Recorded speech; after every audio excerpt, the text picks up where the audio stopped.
Welcome back, everyone. Now, because we understand position and distance and displacement, now we need to do some calculations. So, two cars are stopped at a robot. One car starts moving. You are in the stationary car. So now we're going to say, what is your motion relative to the moving car, and what is your motion relative to the robot? So, two cars. I can't draw, so just go with it. So we have your car. Okay, there's my car. I teach science for a reason. Okay, and then we have another car. These are boxcars from a long time ago, and gratefully no cars look like that. So you're here, and this car's not moving. This is stationary. This car starts moving, and I want to know what is your motion compared to this one. And I know most of you are going to say, no, we're stopped. Actually, if I'm in the moving car, and I look at your car, which isn't moving, I'm going to be going forward, you're going to look like you're going backwards. So your motion relative to this car that's moving forward is actually backwards. Okay? You're going backwards compared to the car going forward. If I was using the stationary car as my reference point, then the moving car is going forward relative to the car. Okay? So what am I saying to you? Frame of reference, very, very important. Where am I comparing it to? All right? The second question is what is your motion relative to the robot? So we have my stationary car, which has changed shape. Okay, and here's the robot. Okay. Robot's not moving. We're not moving. So your motion is nothing. Your distance isn't changing. You're staying in one point. So now, if I'm comparing my motion to something that's stationary, I'm stationary. Feels a little weird, okay? But don't worry, you'll get there.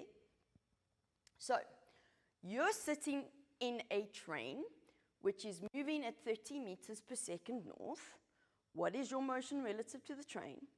What is your motion relative to the train station platform as the train goes past? So, you're in a train.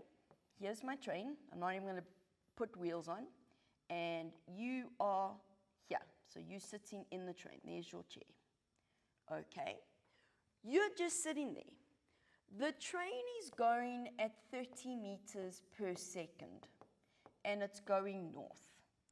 I ask you, what is your motion relative to the train? Well, if I'm just sitting in the train, my motion is zero. According to the train, I'm not moving. I have 0 meters per second. I'm not going anywhere. Okay? I know that if I combine myself with the train, I'm moving, but the train has become my reference. And for me, if I look at everything in the train, I'm going nowhere. I'm 0. Okay, my motion is stationary. If I now go relative to the train platform, so now we still have our train. Okay, you're still sitting in your train. Ooh, which, there's your chair. Okay, and that's his, whatever. You're reading a book. Okay, can't draw, we know this. Train is going at 30 meters per second north.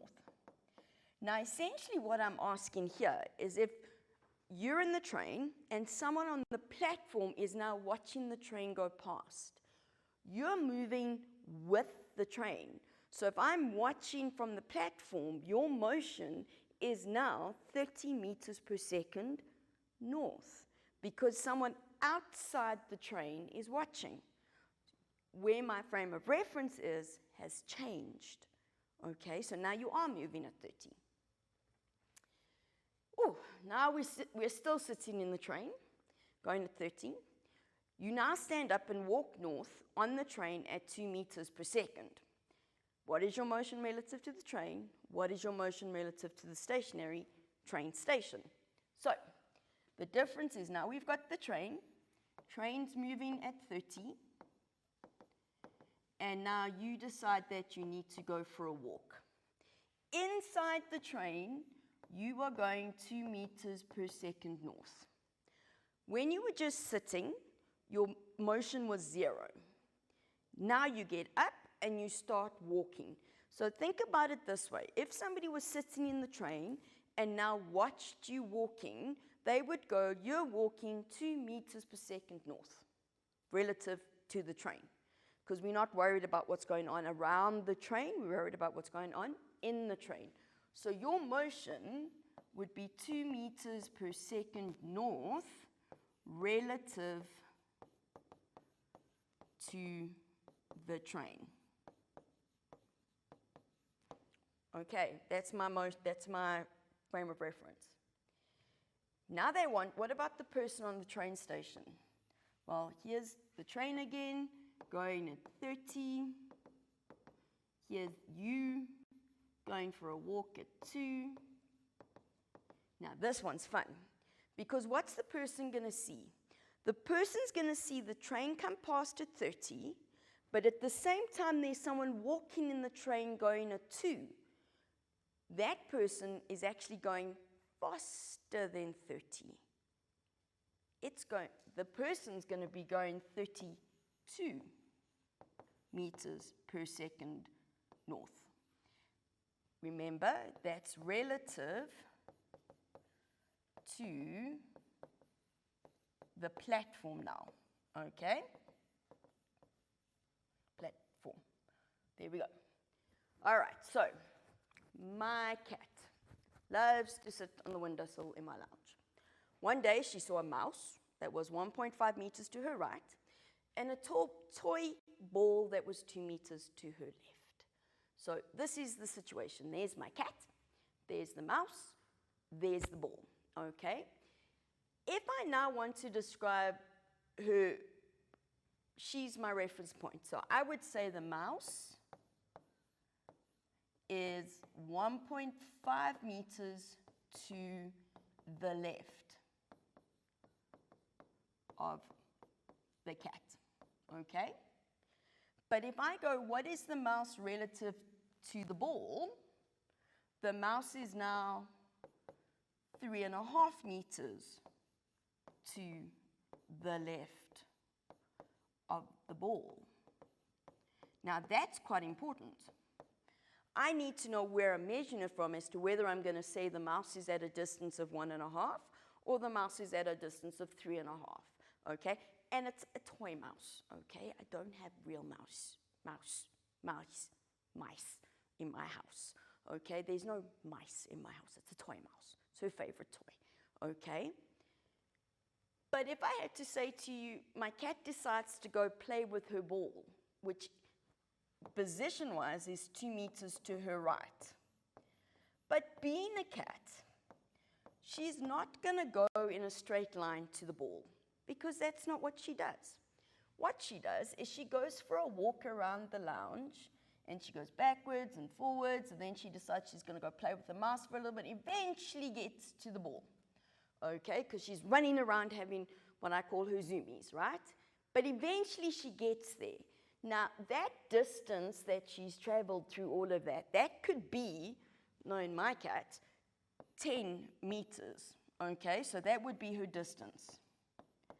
But in reality, she's really only gone 2 meters right. She's just taken the long way around because she was having fun. And then she can start playing with the ball, okay? But she doesn't have to go straight to the ball. But in science, we don't often really like distance. We prefer displacement. It's just easier for us, okay? So, lots that we did. So we've looked at relative motion from our frame of reference. We've looked at displacement, okay, with my cat. We've looked at been describing the displacement from a starting point and distance from a starting point, okay? And I'm hoping it's all starting to make a little bit of sense for you, all right? So we're going to take a short break, and then we're going to do some more calculations. So I'll see you in a couple of minutes.